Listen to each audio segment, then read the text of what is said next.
So Bhagavad-gita As It Is, chapter number 16, with the commands of Srila Prabhupada.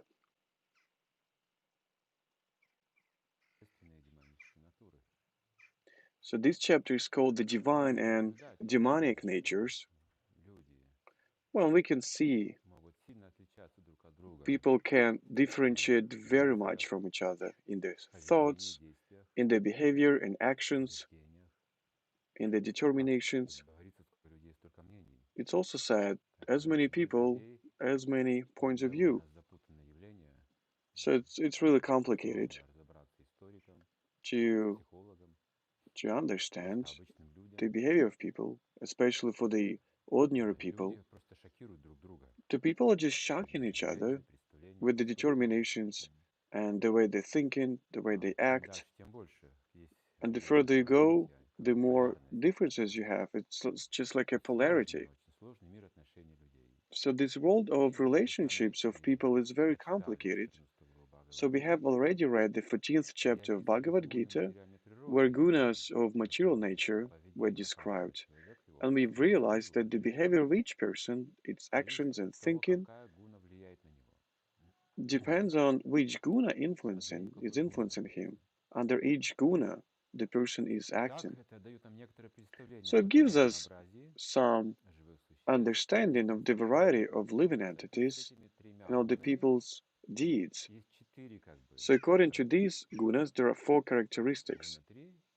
So gunas, there are three gunas, but four types. So intellectuals,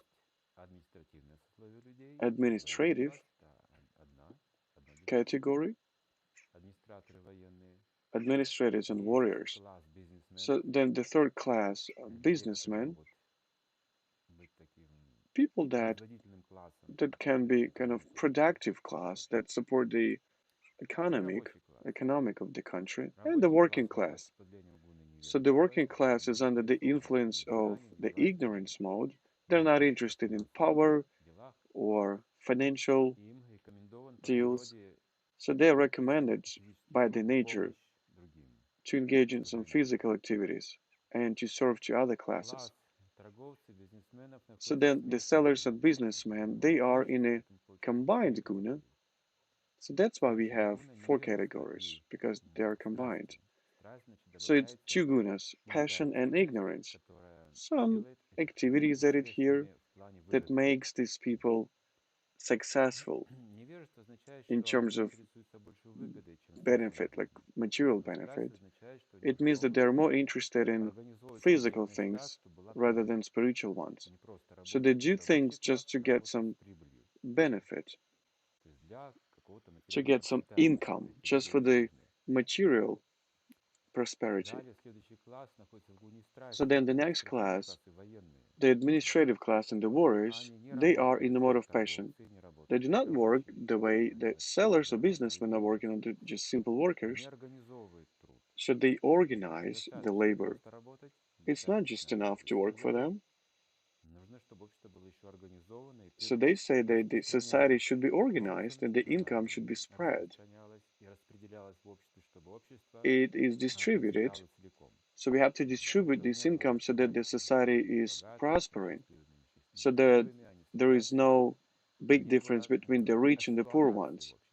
So they keep an eye on the things that there won't be an exploitation. And they also get some taxes in order to support the society of people with an education and medical aid. If it's needed, they even take weapons, even use weapons in order to protect themselves from the enemies and from exploitation. And the first category, the intellectuals, the sane people, they are in a mode of goodness. But there is one more category in this chapter that is described. It doesn't even depend on the guna's influence. It's really extraordinary. So this is the relationships with God of your soul. In gunas, these are the relationships with the soul. But here, as soon as we get in contact with the material nature, we fall under the influence of all these gunas. So these people, they live, they work like this, but then a soul has relationships with God. So here this chapter is called the divine and demoniac natures. So all these types of people, they either enemies of God or being atheistic or not being interested at all in who God is, or they can be attached to this notion and they keep on seeking for the answers to these questions. So you see, there's another category described here. So we will read from text 1 to the text 3.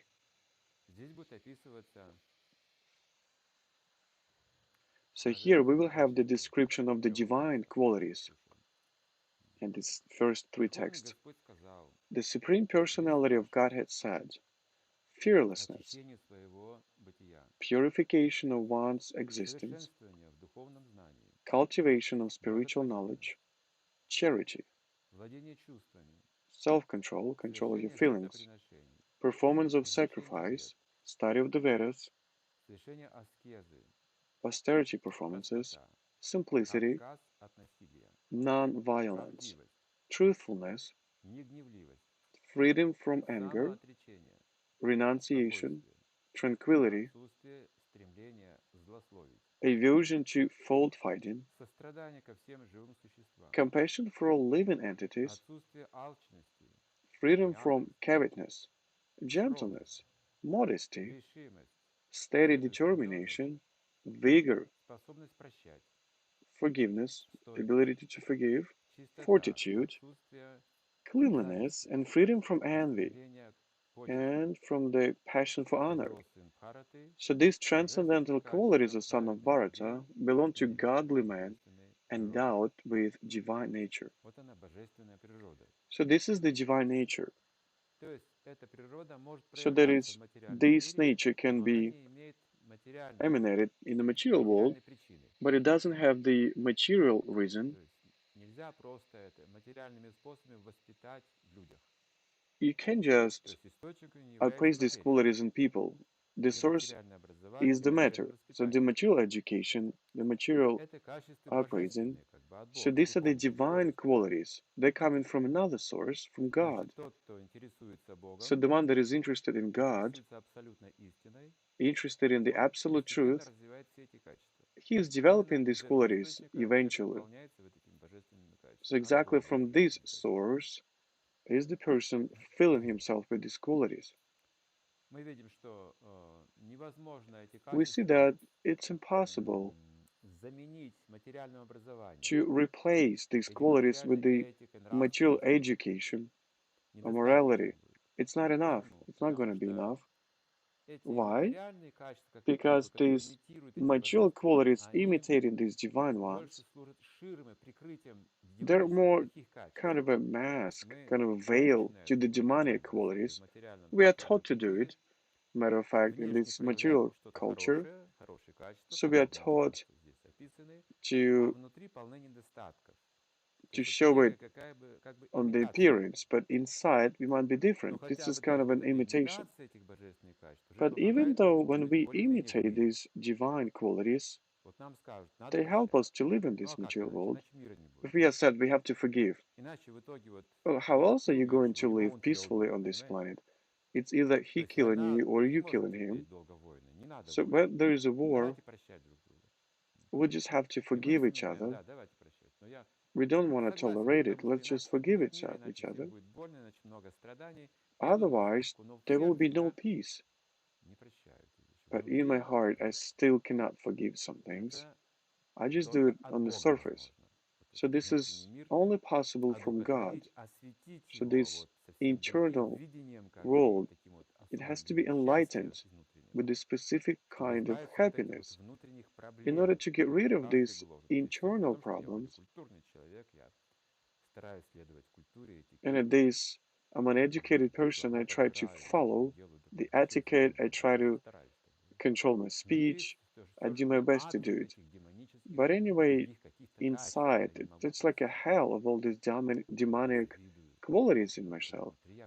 I envy inside. I'm trying to hide these qualities, camouflaging these qualities.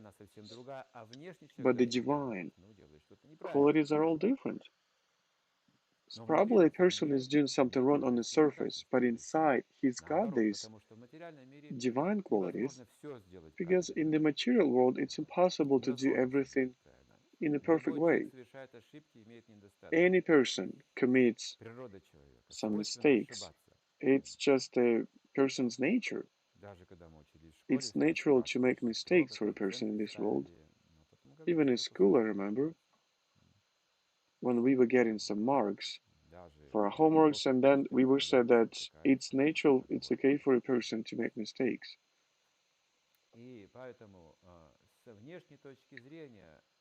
So looking at the surface, a person can behave not in the best way sometimes, but inside he might have this divine nature, and vice versa. A person can do something really well, but just on the surface, but inside he might have some demonic qualities.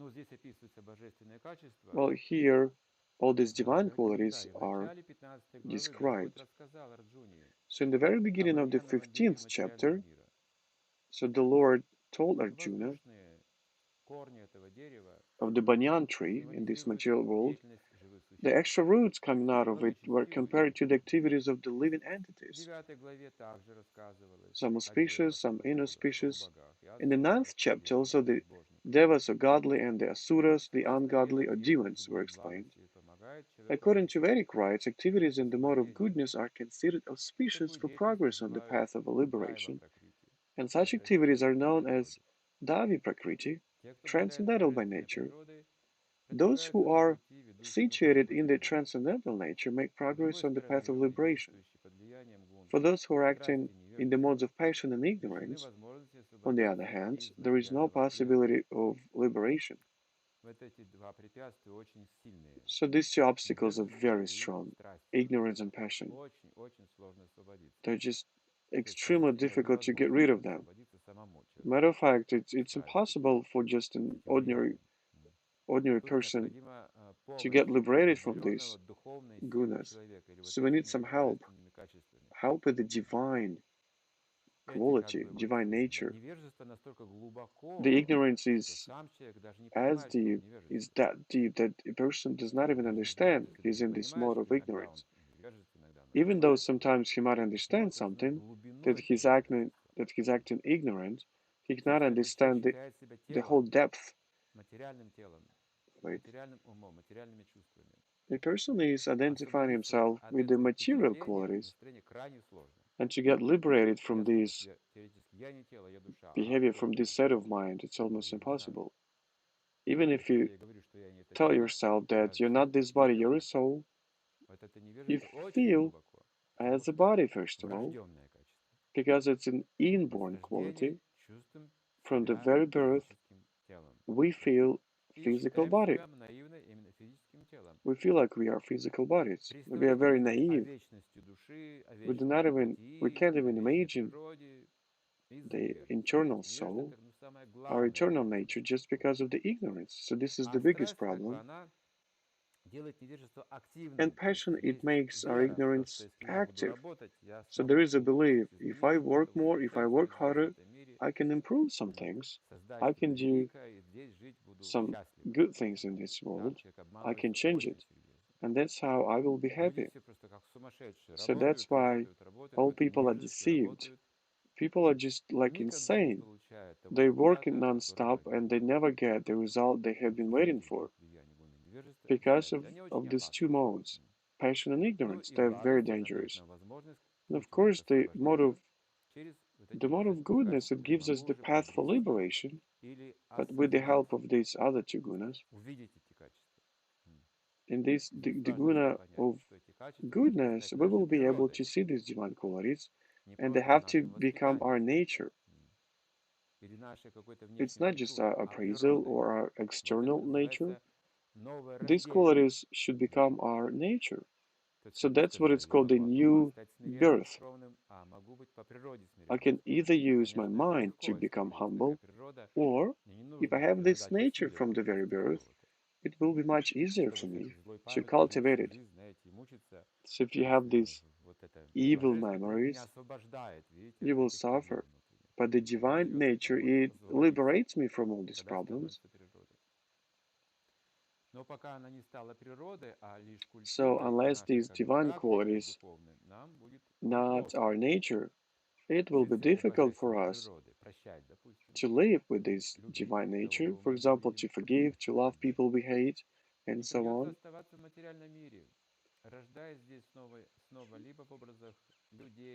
So those who are situated in the transcendental nature make progress in the path of liberation. For those who are acting in the modes of passion and ignorance, on the other hand, there is no possibility of liberation. Either they will have to remain in this material world as human beings, or they will descend among the species of animals or even lower life forms. In the 16th chapter, the Lord explains both the transcendental nature and its attendant qualities, and the demoniac nature and its qualities. He also explains the advantages and disadvantages of these qualities. So our future is predetermined by our qualities. If we want to improve our future, we have to improve our qualities. If our qualities are getting worse, our future is worsening as well. So this is the development of our qualities. So that's why these qualities are described here, so that a person can make a choice. So it's either we choose good qualities or bad qualities, it's up to us. The development path of the modern society is not in these qualities. We just don't know about the divine qualities. We're not taught to do it. So that's why we create some technologies going along the artificial way of development. So we worship technologies and science, not taking into advantage the qualitative side of people. On this hand, we just think this is our progress. We produce satellites and airplanes. So this is a really serious progress of comfort. But it is the qualities of people are not getting better, are not improving. So they still stay demonic. So this chapter is going to explain all this. So the command is very vast here. So you have to read it. It's compulsory. It's very interesting because different qualities are for different kinds of people. How do we cultivate and develop the divine nature for the working class, for the businessmen and the administrators, the intellectuals? So they develop these qualities in a different way. For one, some food can be a poison, but for another one, it can be very good food. So text 4. Pride, arrogance, conceit, anger, harshness, and ignorance. These are the qualities that belong to those of demonic nature, O son of Pritha. So one more time. Pride, arrogance, conceit, anger, harshness, and ignorance. So these qualities, there are 6 of them here. So this is a short description of them. This is the essence of them. So these are the qualities of people that belong to the demonic nature. So these qualities are inborn. You don't get them along the way. But of course, if you track them down, where they're coming from, of course they're coming from God, because He's the source of everything. He's the source of all the energies and all the qualities. So where are all these qualities coming from? So they come directly, actually, from the interaction of a soul with the mode of ignorance. So it imposes the person, it tells the person that you can become God, you can control the material nature and enjoy it. So just because of this understanding of life, these qualities are developing by themselves.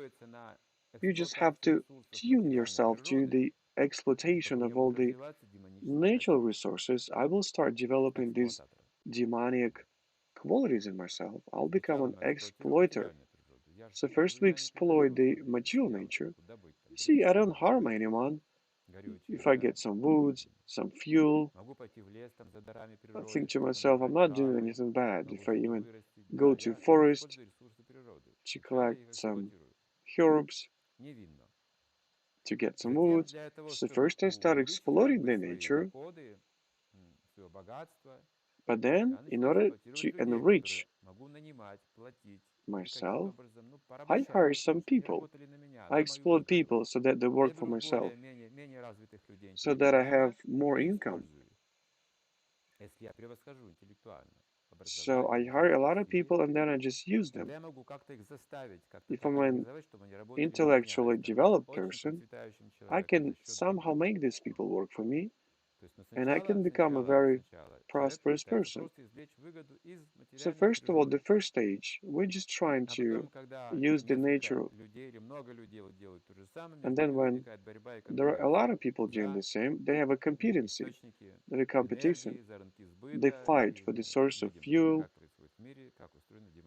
the economical market. So that's how we see a demonic culture is developing. Someone say, I'm Russian, this is my priority. The other one says, no, I'm an American, this is my priority.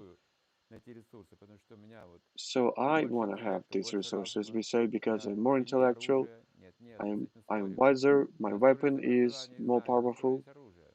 But the other side says we also have an education, we also have some weapons. So that's how we live in this world. We're just thinking of how to use the resources of nature.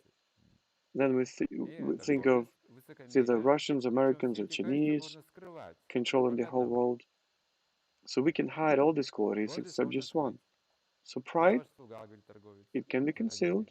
A seller can tell, I'm your servant, so just come inside and I will serve you.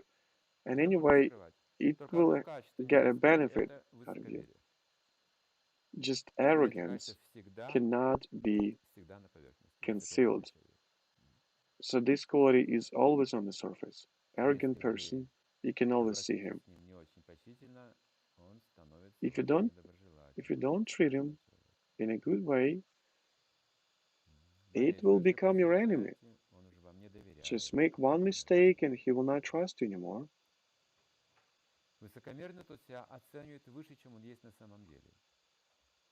So he thinks of himself to be higher than he is. So this is a false arrogance, of course. You can hide harshness, you can even hide ignorance by just keeping quiet.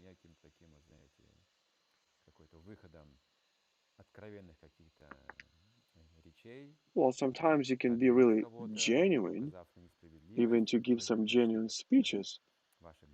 No one will even think that you're just being angry or something. You can even hide anger in your life. It's like you're fighting for the fairness, and that's how you hide in this anger.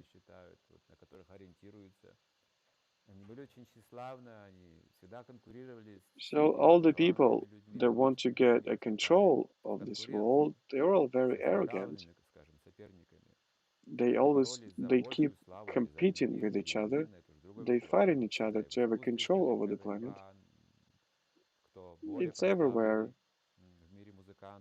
So, for example, musicians or artists or poets, actors, they're just fighting on the arena just to demonstrate who is better, who is more accomplished. So it's actually hidden behind the development.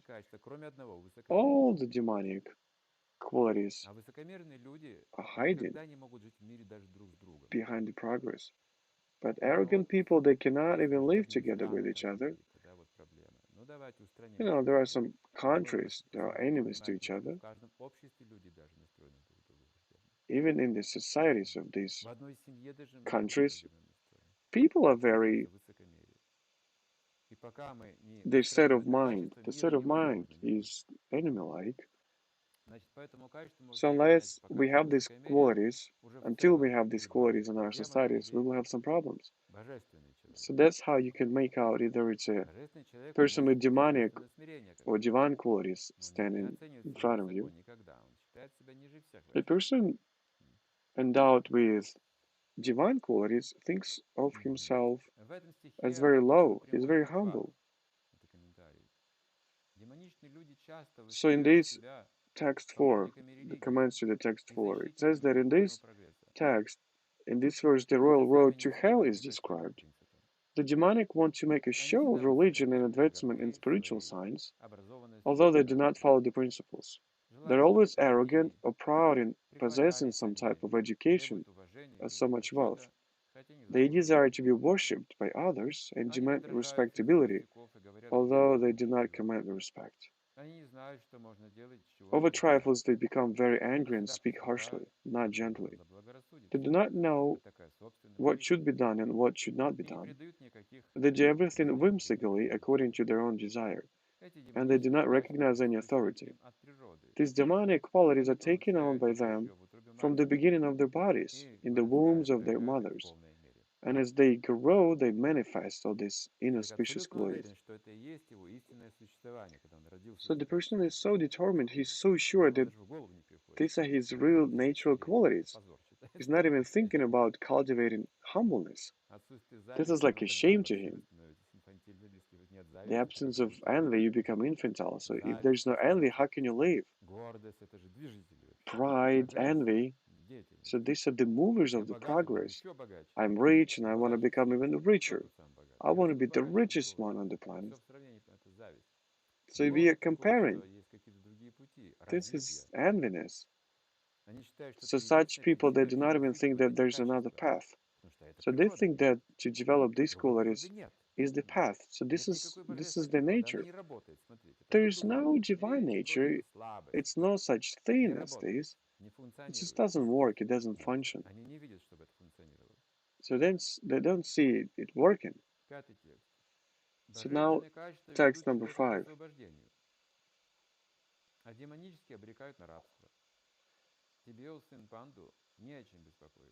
So the demonic qualities, they lead you to hell, but the divine one, they take you to the development, to the higher dimension. And says that don't worry, O son of Pāṇḍu, for you are born with the divine qualities. You see, when you look at these qualities, you think that, well, I have both bad and good qualities, so who am I? My demon or demigod? But Krishna tells Krishna that by your nature, you're born with the divine qualities. So all these bad qualities, pride, arrogance, conceit, anger, harshness, is ignorance, they can be just manifested on the surface. It's said that when you deal with a liar, so you have to act according to the circumstances. If you face a demon, you have to fight him. You have to act on the surface just like him. But your inborn nature will be different. So there are some heroes, of course, both in the divine people or demonic people. There are some great people, great scientists, politicians, religious people. So they may have the same things on a very powerful level, but at the same time, one will be a demon, the other one will have a divine nature. So how can we differentiate? O son of Pritha, in this world there are two kinds of created beings. One is called divine and the other demoniac. I have already explained to you at length the divine qualities. Now hear from me of the demoniac.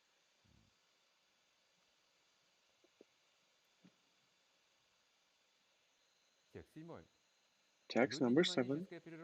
Those who are demoniac do not know what is to be done and what is not to be done. Neither cleanliness, nor proper behavior, nor truth is found in them. So this is the beginning of the demonic nature.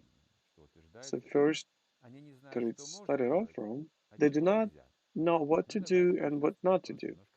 So let's just discuss it a little bit. So what are we allowed to do? What are we not? How do we define it? What is the law? So a person has created the law. People have created it. So that means people can create some other laws. So there are some laws in prison, for example, of the criminal society. There are laws of pious people. Laws can be changed. Is it not me who's choosing which laws to follow? I'm free, so I can lead a pious life, but I will not survive in this society like this. So of course, if you want to lead a pious way of life, yes, you can choose this way, this lifestyle, but I can choose criminal lifestyle. There are also some criteria of morality. So I can only steal from rich people, for example, people that I do not like. This is my law. Well, we can say I see this law even in nature. There are some wolves and tigers and deers. So probably I'm a tiger. This is my nature, I'm saying. And I live according to the tiger laws, but someone is living according to the dog's law. It's barking and it's protecting someone. It's giving just a bone and it serves other people. So these are different people, different laws. So why are you telling me that there's something that I can do, something that I cannot? So I can choose myself what to do. So you see, this philosophy is very widespread right now. Only the fear restricts the person not to violate the law. There's always a punishment behind it. If you do some bad, you have to answer for that. But people are inclined to do whatever they want. Just imagine if there were not any law. So when the first, I've been to Armenia at the time of the earthquake. So when it just started, people started stealing or robbing the stores. So there was an occasion in Chicago. There was an event in Chicago. Some kind of an electrical station. It had some problems. So the electricity just went out, just turned off. So the whole neighborhood,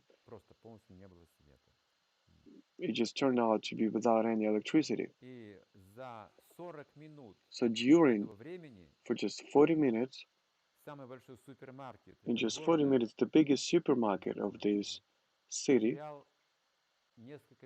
it has lost several millions of dollars in just 40 minutes. So in the full darkness, people will just carry out whatever they could carry. They didn't even talk to each other. You see, they didn't even negotiate anything. So when there was electricity, they were just choosing things, contemplating how much money they had, whether they could afford it. But then when the electricity just went off, so 1 minute, 2 minutes, 3 minutes, as soon as people realized that there was a serious problem, 40 minutes after that, millions of dollars left the market. So that's why it's said here that Krishna says that people just don't know what to do. They know what they're allowed, they're not allowed to do. We don't know the laws of karma. Not a single action goes without punishment. There's a very subtle law. Demons, they do not have this subtle understanding. So they say, what's a material nature? It's nonsense. I will examine it and I will explore it. I'm the master here. What kind of karma are you talking about? Who made it up? You see, this is a very good religion, they think. It wasn't even song performed by a Russian singer. It says that if you die in ignorance, you will be reborn as a tree, and you will be a tree for 500 years until you die. And you see, people used to laugh at these laws. They think, no, like, what does God have to do with it? What is karma at all? I don't believe in these things. They used to say, there is no God, they used to say. But from this point of view, only the higher forces, only the Creator, He sets this law. Only from this source we can understand what bad and good things are. So there are some regulations that control this activity. So this is good and this is bad. If it's good, you have to do it. If it's bad, you're not supposed to do it. We only can understand these notions just by reading the sacred scriptures, holy scriptures. Demons, they do not follow any holy scriptures. That's the point. So they accept things the way they want. So the point is that only follow my lust. If something is forbidden and you really want it, we tell to ourselves that, I can do it just because I want it so much. So that's why demons use lust, like a transformation of love. They develop this quality more and more. The lust is developing more and more. Even if you get married, you don't have to be sincere with your spouse. So now you see it's not only the relationships between men and women, but now we have the marriages between men and men. So this is absence of law. You will never find these regulations in holy scriptures because it's forbidden.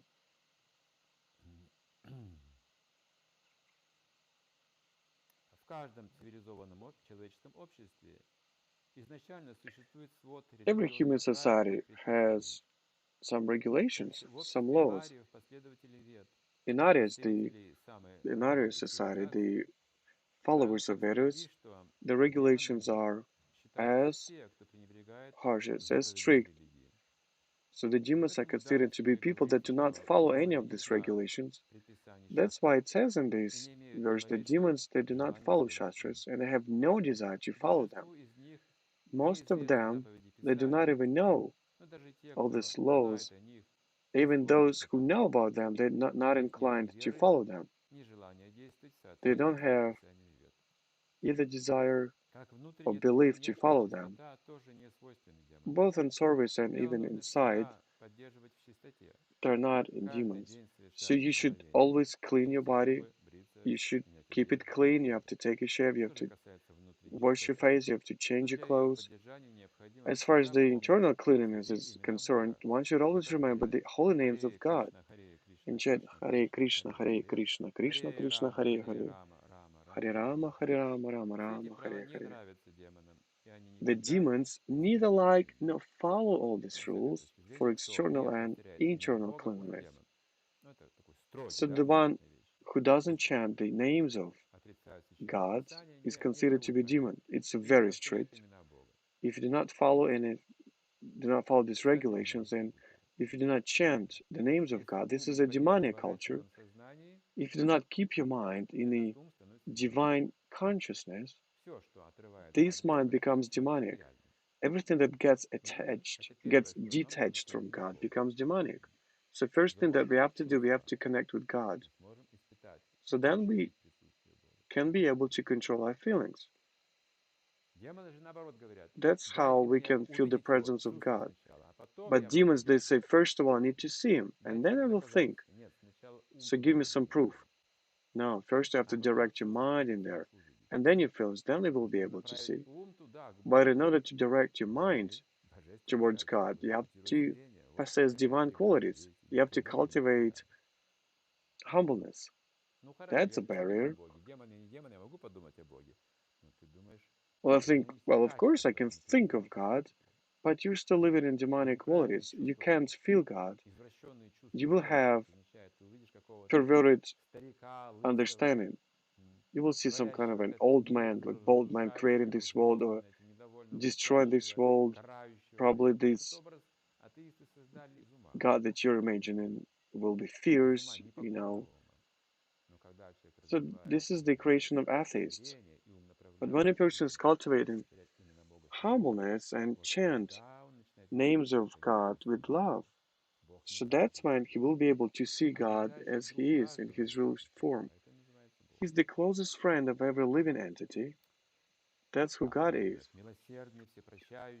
He's merciful. He's forgiven everything. There are different names, Jesus and Allah. There are many names of God in Vedas. But here Prabhupada is talking about Maha Mantra because this is Maha, which means great. This is the greatest son of liberation, it says, to liberate your mind. That's what this mantra is given here.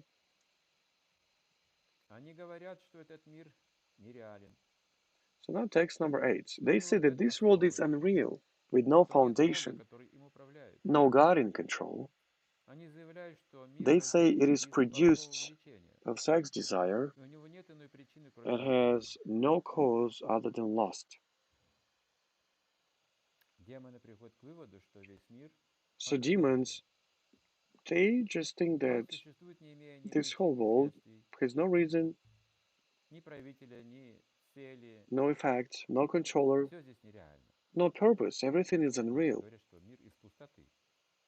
They also say that this world just came out to existence of emptiness. They say that this cosmic manifestation arises due to the chance of material actions and reactions.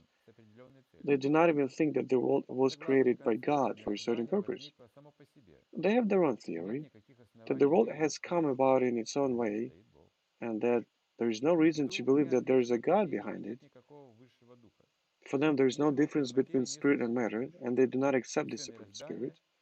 Everything is matter only, and the whole cosmos is supposed to be a mass of ignorance. According to them, everything is void, and whatever manifestation exists is due to our ignorance and perception. They take it for granted that all manifestation of diversity is a display of ignorance. Just as in a dream, we may create so many things which actually have no existence. But then when we are awake, we shall see that everything is simply a dream. But in fact, although the demons say that life is a dream, they are very expert in enjoying this dream. It's amazing. There's no soul, there's no God. Life is accidental. It was created accidentally, just by the combination of some material gross elements. You know what they say. There was kind of a super something in the beginning, some kind of an energy. It was kind of mixing up and stirred up. There were some blastings, explosions, and then these gross elements accidentally they just got connected. They emerged. And that's how a living cell got emerged, and that's how the evolution came into existence. So that's how they describe it. So they think that soul and body is just the same. So when you die, you just die and there's nothing behind it. There's nothing after that. And that means that we'll live just one time. There's this one life and that's it. Everything ends. But when I live in this world, I feel like I need to satisfy my feelings, my senses. So their motto is like, you get as much as you can from this life. You can enjoy whatever you want. This is what real freedom is. Because just after that, you just die and everything is over. So they think that you should get as much as you can in just one life. But even though they do not see any sense in it, they're just being controlled by their senses. But at the same time, they act like insane people to satisfy their senses. It's just amazing in how much of an illusion they are located in. This is insanity. As Charvaka Muni used to say, there was a very materialistic philosopher, an ancient one. So he used to say that the sense of life is in the senses gratification, is in the enjoyance. So he said everyone should ride an elephant. This is the most comfortable transport, the most comfortable vehicle. Everyone should have a car right now, we say. And there is the butter. It's called ghee. So not just butter, not just bread, but bread with butter. We have to drink tea with sugar, beautiful wife, make much money. So every person, they say, should be living like this. And some people say, yeah, this is true. We all want to live like this. So that's what we want to have in this world. That's exactly what we want. And then he continues, if you agree with it, just live like this, have this lifestyle. Just get it, grab it. You can earn this money. Yeah, there is one way. If you cannot earn it, borrow something and do not give it back. Because the most important thing is to eat butter ghee and ride an elephant. But all the rest is just a side effect. The point is that you have to eat ghee and ride an elephant. Just for this purpose, you can deceive because this is the highest reason. You can even steal if you want. It's not important because you have a high purpose to eat ghee and ride an elephant. What saints are you talking about? You will die anyway, and nothing will be remained after you. So there are no saints. Steal and hide, deceive but hide it. This is not important.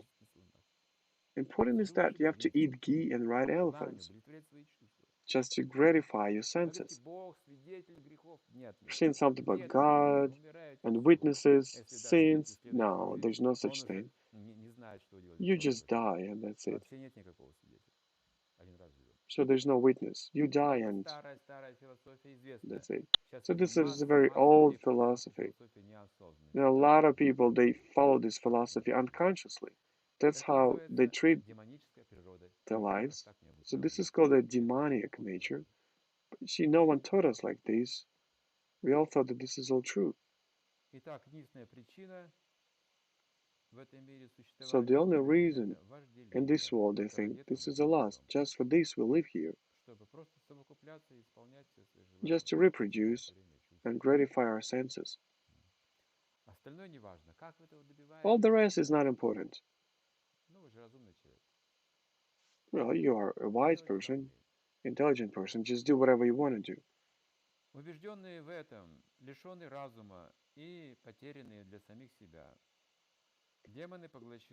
So demons,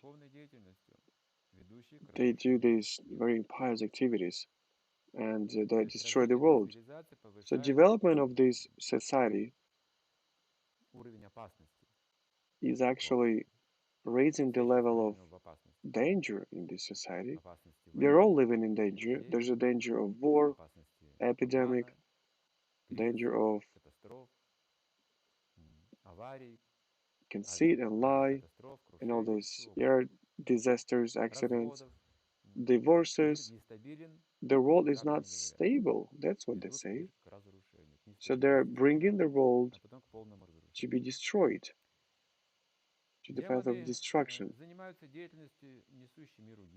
So demons, they are engaged in actions that are destroying this world. That's why the Lord calls them here the ones that lack of any intelligence. Materialistic people, they have no concept of God and they think of themselves to be very progressive. But Bhagavad-gita calls them the ones who've lost their wisdom, their intelligence. Silly people. So, so trying to squeeze as much as they can from this material world, they invent continuously something that gives them some enjoyance. Such inventions are used by them to measure the progress of this human society, but as a result, there's only cults of violence in this society, and people become harsh-hearted and violent with respect to other people and animals. They do not know how to treat each other. So in the demoniac society, killings of animals are prospering. So these people are called the enemies of the world, that as a result they will create something that will destroy all the living entities. So actually this verse is actually telling us about the creation of nuclear weapon in the future. Anytime a war can start, and this nuclear weapon can be used to destroy the world. This verse is telling us about it.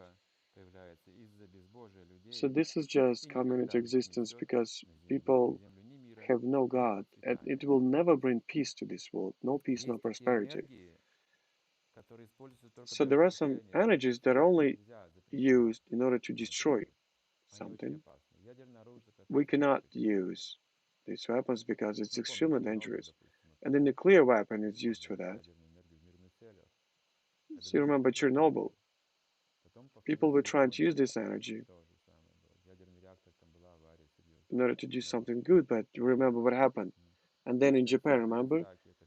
This nuclear reactor just exploded. Then bacterial weapons and electronic weapons. So we keep creating more and more subtle forms of destruction. There is one more form of destruction when people are becoming slaves. They are being annihilated as individuals. So these are all forms of destruction of this world, of the whole human civilization. We destroy morality, spirituality, religion. All these are being destroyed. Why is it happening? It will be explained in the next verses. Because demons, there are even enemies between each other. So this picture is really strange. So this society is doomed to be destroyed. So I think we will stop here in the text number 10 of the chapter Demoniac and Divine Natures. So now if we have some questions, let's answer them. So the first question.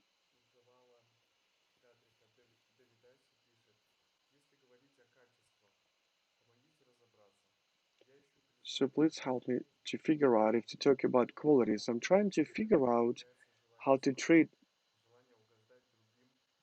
other people correctly.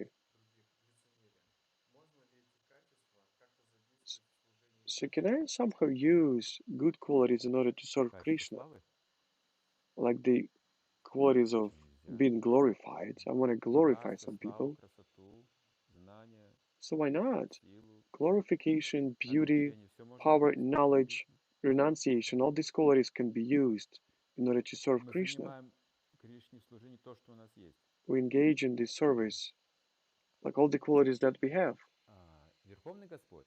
The Supreme Lord, okay, God. So his characteristics are, he is equal to all the living entities, and it doesn't matter to him whether you're a demon or you have divine nature, Sura or Asura. Suras are demigods, Asura is a demon. So God supports both these categories, and the one is responsible for all his actions. He's got his own karma. Everyone dies as well in this world. Any person, either it's a demon or demigod, saint person or a sinful one, everyone is equal before the law. These are the qualities of God.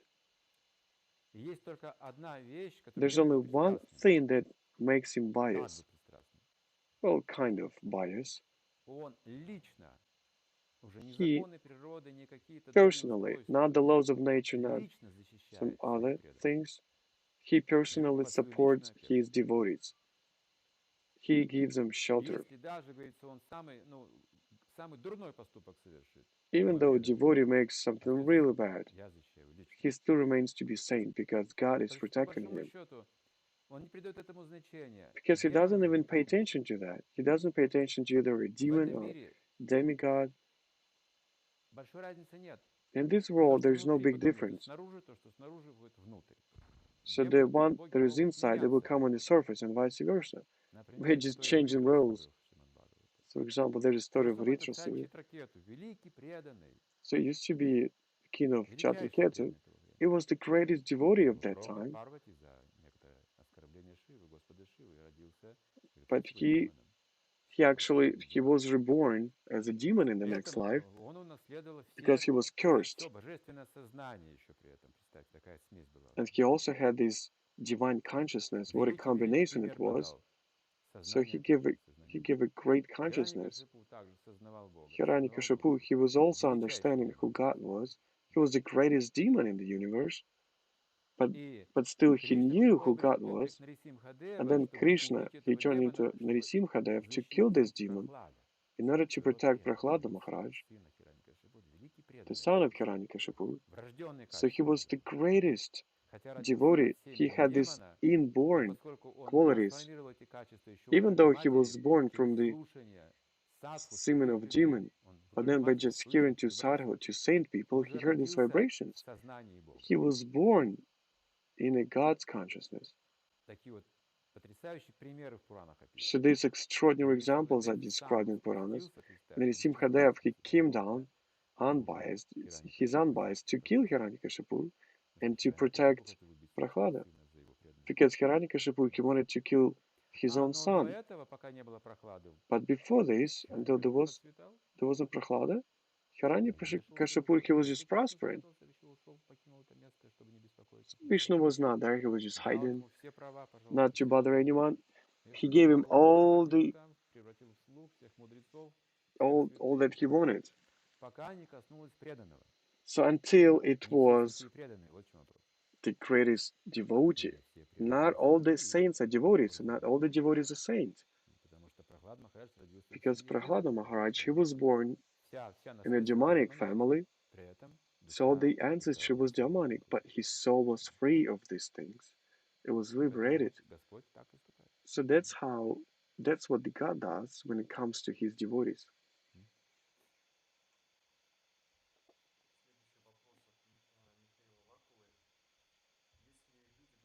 So there's another question. If people say that they do not believe in God, but they believe in themselves, how do I preach to them?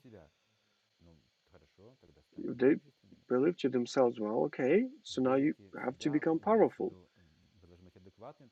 You have to be adequate. You have to believe in the strength that you have. If you are arrogantly think of yourself, you will be suffering because you will overestimate yourself. You'll have big problems. You have to believe in yourself based on some knowledge. You need a process. If you want to achieve something, some good things you have to develop yourself. And to do that, you have to have some divine knowledge, some spiritual knowledge.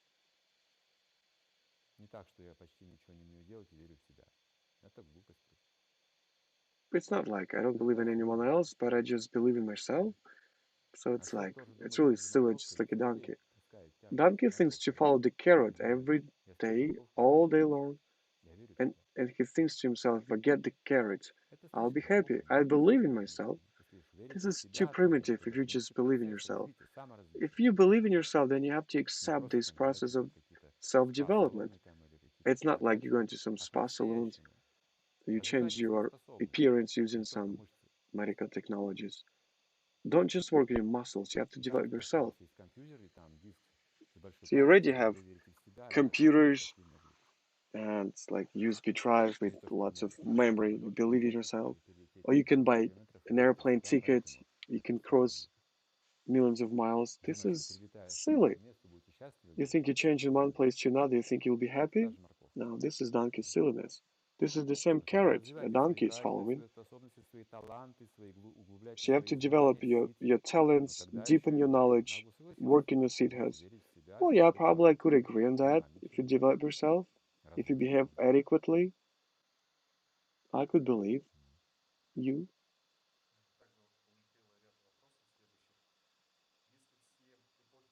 There's another follow-up question. If all the epochs are cyclic, is it the same right now that's happening in Kali Yuga that already happened in the past during another Kali Yuga? Yeah, so the story of Narada and Vyasadeva. Narada was telling Vyasadeva his previous life about his previous Kali Yuga. So one of his past life. It was such a long time ago, the previous Kalpa, but it was Kali Yuga. So he said that he also saw some factories, some coal mines, the same thing that we have right now. So it's all cyclic. So there's one more question from the same person. Is there a difference between reading Srila Prabhupada's books aloud and when you just read it in yourself? If you repeat it aloud, you can also hear what you're saying. When you're just doing silently, you're not listening to yourself, you're just doing it using your mind, just with your thoughts. So this is the point. Your mind is reading, but not your tongue in this case. So this is the value.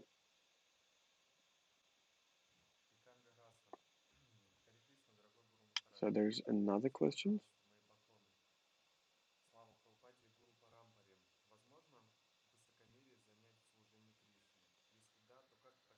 So this, can I use my arrogance serving the Krishna, and how can I use it practically? Well, tell it yourself, I'm the best devotee. It will help you for some time to serve better. Of course, it will lead you to some limit when you will be told that you are not the pure devotee and you will get, a little bit upset and you probably will not want to do anything else. But in the beginning, yes, Krishna will give you this mercy. You will be able to use your arrogance in order to serve. He will give you this experience. This experience will save you when you have some difficulties in your life. Well, yes, it will be not pleasant for you when you will be called not a pure devotee, but still, I have this experience. So Krishna is existing in reality. It gives me strength not to stop serving. If I'm too arrogant, no one or nothing can stop me.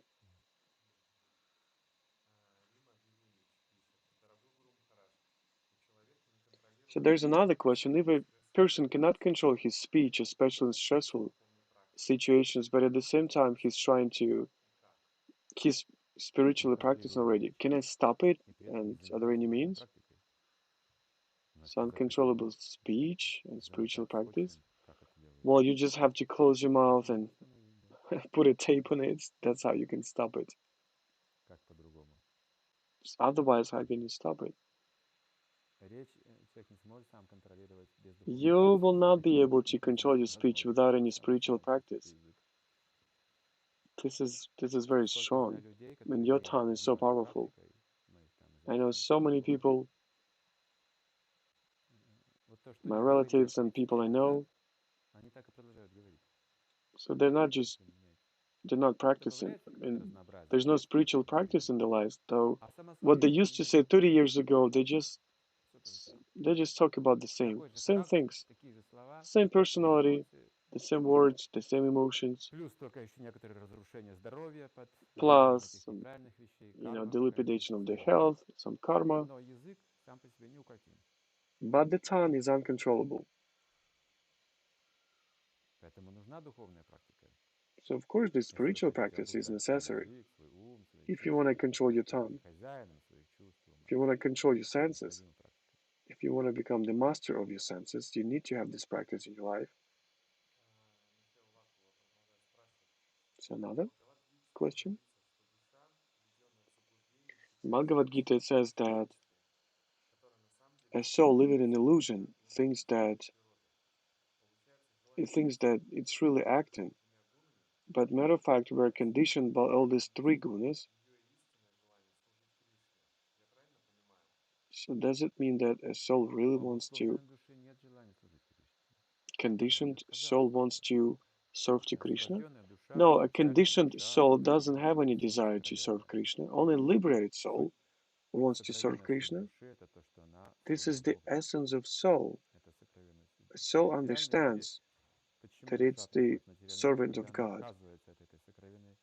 So why does a soul comes down to this material world just when it doesn't want to serve God?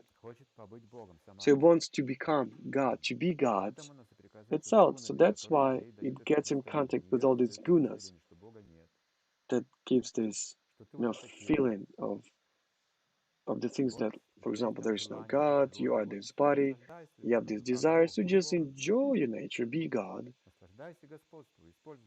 enjoy and control and exploit what you see in order to become happier. You can do it for yourself. No manual, no authorities, just do whatever you want. But at least there are some laws, some very strict and severe laws. It's like do whatever you want, it's like you're free, but if you misbehave, you'll be punished. So every person gets into such a situation. These are the gunas of material nature. If you want to serve Krishna, you have to get out of the gunas eventually. They will not have any influence on you anymore. Only the will of God will be influencing you. Next question.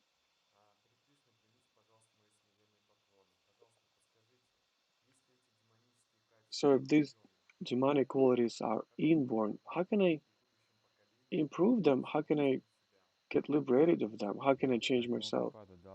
So that's what Prabhupada gave us, the process of Krishna's consciousness. Try to understand why he gave us this new religion. There's so many religions already in this world. So why did such a person came down here and gave us this religion? He had this purpose because all people, they started leading this demonic lifestyle.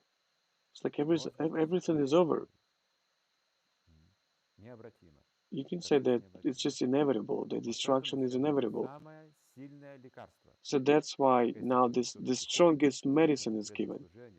If you want to start this devotional way of life, you have to read holy scriptures and chant Hare Krishna mantra.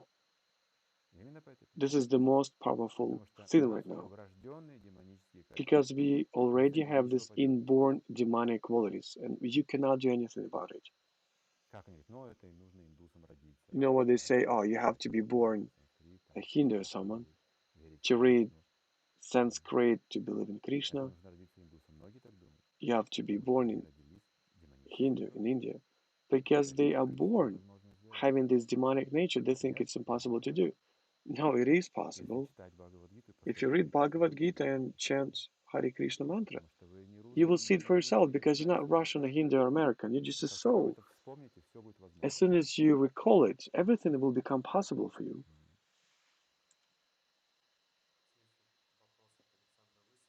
Another question? So humbleness is to remember that I'm just a soul, I'm a servant, but still I have these demonic qualities in myself. So I'm still very arrogant.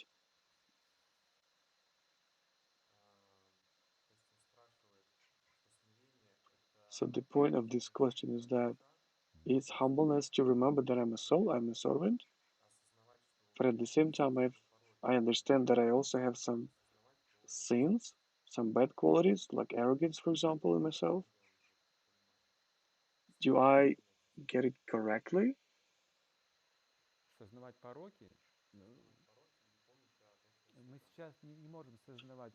Well, we're not able to realize all our sins or our bad qualities ourselves. We can only understand it partially. You only have to concentrate on the thing that uh, I'm a servant of God. The depth of our sins are so deep we can't even see that. It's too deep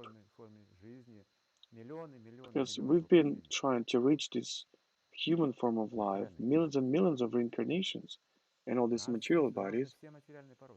We all have these inborn material sins in us. But the most important thing is that we have this interest for self-understanding, self-realization. So this should be prevail. Self-development. You have to have this positive thinking. I'm not this body. I'm just a part of God. I'm a soul. That's how we are showed in this way. If we just think about our sins, we prolongate this process of self-development, self-realization. Don't think about it. So if you have this Krishna's consciousness, you take a big hammer and just crush it. Or we just can take a tiny little hammer and try to destroy these sins. It's a long process. So we're not taking this long process. Too many lives it will take you. So I think I have to pause here today. So thank you everybody very much. Shri Prabhupada Ki Jai.